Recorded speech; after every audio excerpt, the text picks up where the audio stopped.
شروع اللہ کا نام لے کر جو بڑا مہربان نہایت رحم والا ہے۔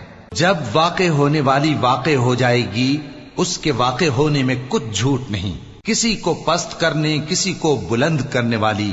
جب زمین بھونچال سے لرزنے لگے اور پہاڑ ٹوٹ کر ریزہ ریزہ ہو جائیں، پھر غبار ہو کر اڑنے لگیں گے، اور تم لوگ 3 قسم کے ہو جاؤ گے، تو داہنے ہاتھ والے کیا کہنے داہنے ہاتھ والوں کے، اور بائیں ہاتھ والے افسوس، بائیں ہاتھ والے کیا ہی برے ہیں، اور جو آگے بڑھنے والے ہیں ان کا کیا کہنا، وہ آگے ہی بڑھنے والے ہیں، وہی اللہ کے مقرب ہیں۔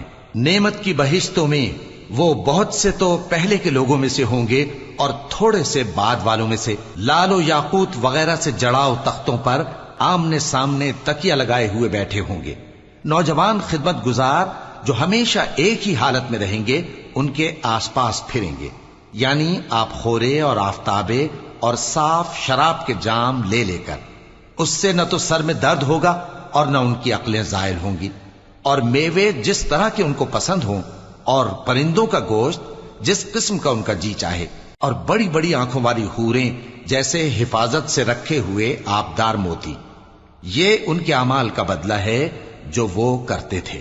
وہاں نہ وہ بیہودہ بات سنیں گے اور نہ گالی گلوچ، ہاں ان کا کلام سلام سلام ہوگا۔ اور داہنے ہاتھ والے کیا کہنے ہیں داہنے ہاتھ والوں کے، وہ بے کانٹوں کی بیریوں اور تہ بتہ کیلوں اور لمبے لمبے سایوں اور بہتے پانی کے چشموں اور بہت سے میووں کے باغوں میں ہوں گے، جو نہ کبھی ختم ہوں اور نہ ان پر کوئی روک ٹوک ہوگی، اور اونچے اونچے بستروں پر آرام کریں گے۔ ہم نے ہی ان حوروں کو پیدا کیا تو ان کو کنواری بنایا، اور شوہروں کی پیاری اور ہم عمر، یعنی داہنے ہاتھ والوں کے لیے۔ یہ بہت سے تو پہلے کے لوگوں میں سے ہوں گے اور بہت سے بعد والوں میں سے، اور بائیں ہاتھ والے افسوس، بائیں ہاتھ والے کیا ہی عذاب میں ہوں گے، یعنی دوزخ کی لپٹ اور کھولتے ہوئے پانی میں، اور سیاہ دھوئیں کے سائے میں جو نہ ٹھنڈا ہوگا اور نہ خوشنما۔ یہ لوگ اس سے پہلے عیش میں پڑے ہوئے تھے اور بڑے گناہ یعنی کفر پر اڑے ہوئے تھے، اور کہا کرتے تھے کہ بھلا جب ہم مر گئے اور مٹی ہو گئے اور ہڈیاں ہی ہڈیاں ہو گئے تو کیا ہمیں پھر اٹھنا ہوگا، اور کیا ہمارے اگلے باپ دادا کو بھی؟ کہہ دو کہ بے شک پہلے اور بعد والے سب ایک روز مقرر کے وقت پر جمع کیے جائیں گے۔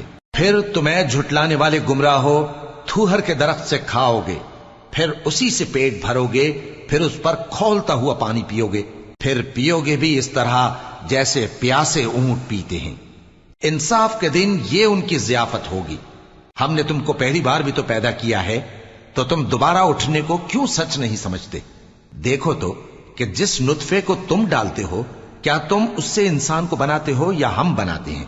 ہم نے تمہارے لیے موت کو مقرر کر دیا ہے، اور ہم اس بات سے عاجز نہیں کہ تمہاری طرح کے اور لوگ تمہاری جگہ لے آئیں اور تم کو ایسے عالم میں جس کو تم نہیں جانتے پیدا کر دیں۔ اور تم نے پہلی پیدائش تو جان ہی لی ہے، پھر تم سوچتے کیوں نہیں؟ بھلا دیکھو تو کہ جو کچھ تم بوتے ہو تو کیا تم اسے اگاتے ہو یا ہم اگاتے ہیں؟ اگر ہم چاہیں تو اسے چورا چورا کر دیں، سو تم باتیں بناتے رہ جاؤ کہ ہائے ہم تو تاوان میں پھنس گئے، بلکہ ہم بے نصیب رہ گئے۔ بھلا دیکھو تو کہ جو پانی تم پیتے ہو، کیا تم نے اس کو بادل سے نازل کیا ہے یا ہم نازل کرتے ہیں؟ اگر ہم چاہیں تو ہم اسے کھاری کر دیں، پھر تم شکر کیوں نہیں کرتے؟ بھلا دیکھو تو جو آگ تم درخت سے نکالتے ہو، کیا تم نے اس کے درخت کو پیدا کیا ہے یا ہم پیدا کرتے ہیں؟ ہم نے اسے یاد دلانے اور مسافروں کے برتنے کو بنایا ہے، تو اے پیغمبر صلی اللہ علیہ وآلہ وسلم، تم اپنے پروردگار عظیم کے نام کی تسبیح کرو، سو ہمیں تاروں کی منزلوں کی قسم، اور اگر تم سمجھو تو یہ بڑی قسم ہے کہ یہ بڑے رتبے کا قرآن ہے جو کتاب محفوظ میں لکھا ہوا ہے۔ اس کو وہی ہاتھ لگاتے ہیں جو پاک ہیں، یہ رب العالمین کی طرف سے اتارا گیا ہے۔ کیا تم اس کلام کے ماننے میں دیر کرتے ہو اور اپنا وظیفہ یہ بناتے ہو کہ اسے جھٹلاتے رہتے ہو؟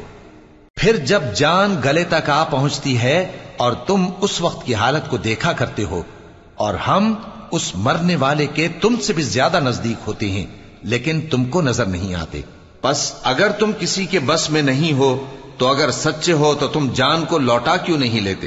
پھر اگر وہ اللہ کے مقربوں میں سے ہوا تو اس کے لیے آرام اور روزی اور نعمت کے باغ ہوں گے، اور اگر وہ دائیں ہاتھ والوں میں سے ہوا تو کہا جائے گا کہ تجھ پر داہنے ہاتھ والوں کی طرف سے سلام، اور اگر وہ جھٹلانے والے گمراہوں میں سے ہوا تو اس کے لیے کھولتے پانی کی ضیافت ہوگی اور جہنم میں داخل کیا جانا۔ یہ بات واقعی یقینی ہے، تو اے نبی صلی اللہ علیہ وآلہ وسلم، تم اپنے پروردگار عظیم کے نام کی تسبیح کرتے رہو۔